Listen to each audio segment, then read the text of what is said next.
CBN 청취자 여러분, 안녕하십니까? 하나님의 말씀으로 사랑과 행복을 전하는 기도력 방송입니다. 오늘은 11월 5일 화요일입니다. 기도력 제목은 매일 아침 저녁 성실하게 예배하라입니다. 주제 말씀입니다. 그러므로 누구든지 나의 이 말을 듣고 행하는 자는 그 집을 반석 위에 지은 지혜로운 사람 같으리니. 마가복음 7장 24절. 찬미가 316장 예수가 우리를 부르는 소리, 이 찬양 들으시고 함께 말씀 나누겠습니다. 여기는 말씀의 방송 CBN 코리아입니다.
(11월 5일) 화요일, 매일 아침 저녁 성실하게 예배하라.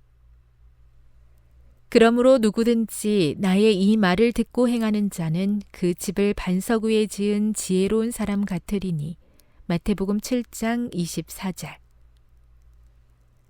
각 가정의 구성원은 하늘과 밀접히 연결되어 있음을 명심하라.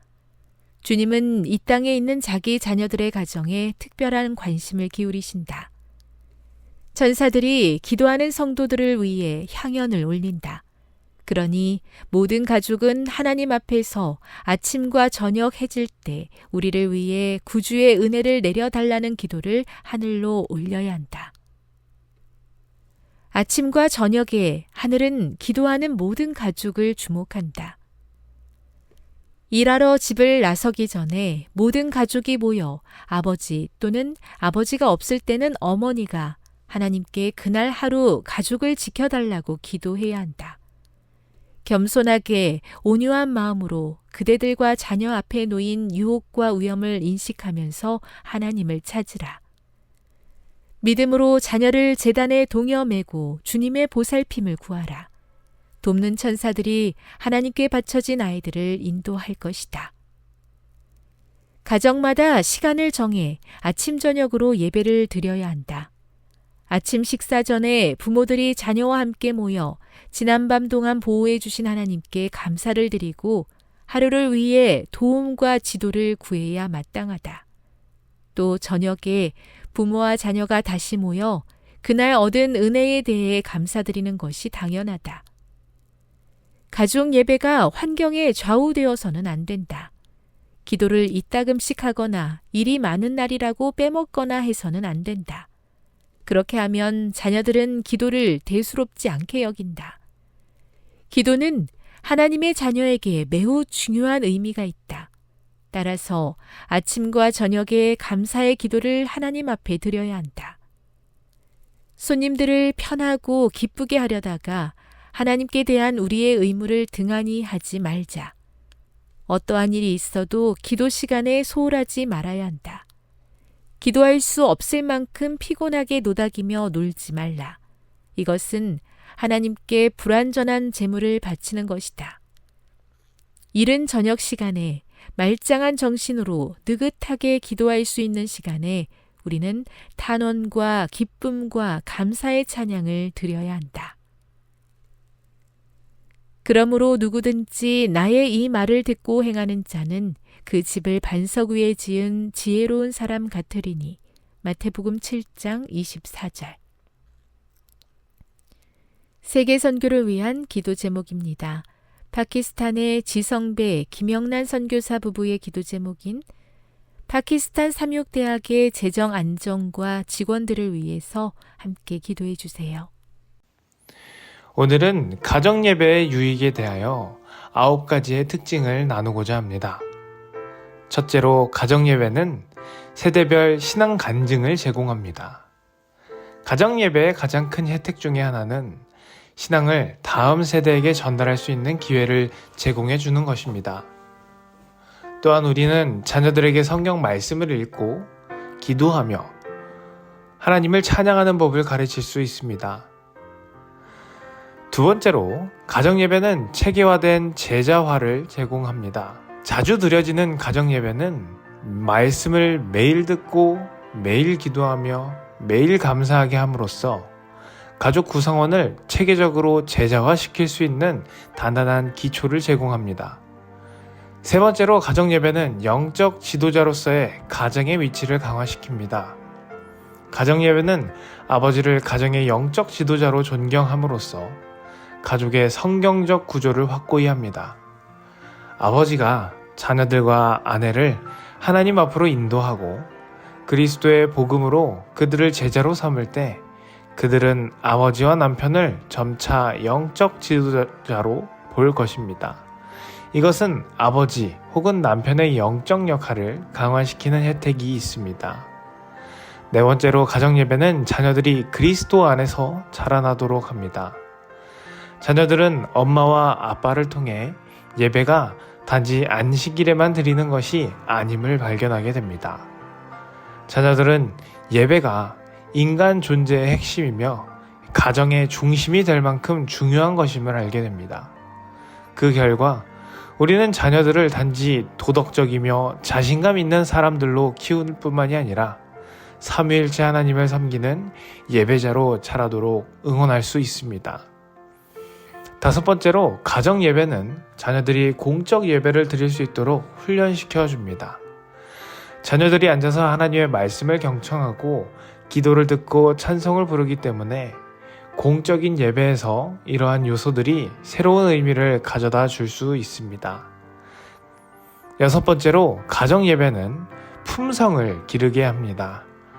일곱 번째로 가정 예배는 가정을 평화롭게 만들어줍니다. 한 지붕 아래에서 사는 죄인들이라는 사실, 이러한 상황은 재앙을 가져오거나 적어도 고통을 초래할 수 있을 것입니다. 우리는 서로를 너무 잘 알고 있습니다. 그런 상황 속에서 가정예배는 우리의 죄를 대면하고 그것이 서로에게 미치는 결과를 알도록 도와줍니다. 여덟 번째로 가정예배는 가족이라는 끈으로 함께 묶어줍니다. 매일 빠르게 움직이는 현대사회에서 가족이 매일 함께하는 것은 축복이라 할 수 있습니다. 좋은 시간이 되어집니다. 아홉 번째로 가정예배는 공유할 수 있는 지식을 제공해 줍니다. 가정예배에서 함께 성경 말씀을 읽으면 가족이 공유할 수 있는 지식이 자라나게 됩니다. 공동으로 나눌 수 있는 지식이 있으면 식탁에 둘러앉아서 혹은 차 안에서 나누는 대화는 예수님에 대한 이야기로 바뀌게 될 것입니다. 함께 기도하겠습니다. 하나님 아버지, 오늘 이렇게 가정예배에 대해 생각하게 하심에 감사합니다. 우리가 매일 아침, 저녁으로 성실하게 예배하는 가정이 되게 인도하여 주시옵소서. 그렇게 함으로 우리의 가정 속에 주님의 사랑이 넘쳐나는 가정이 되게 하여 주시옵소서. 세계 선교를 위해 기도합니다. 지성배, 김영란 선교사 부부가 파키스탄에서 봉사하고 있습니다. 파키스탄 삼육대학의 재정의 안정과 그곳에 있는 직원들을 위하여 기도합니다. 그들이 주님 안에서 어려움 없이 성장할 수 있도록 함께하여 주시옵소서. 예수님의 이름으로 기도합니다. 아멘.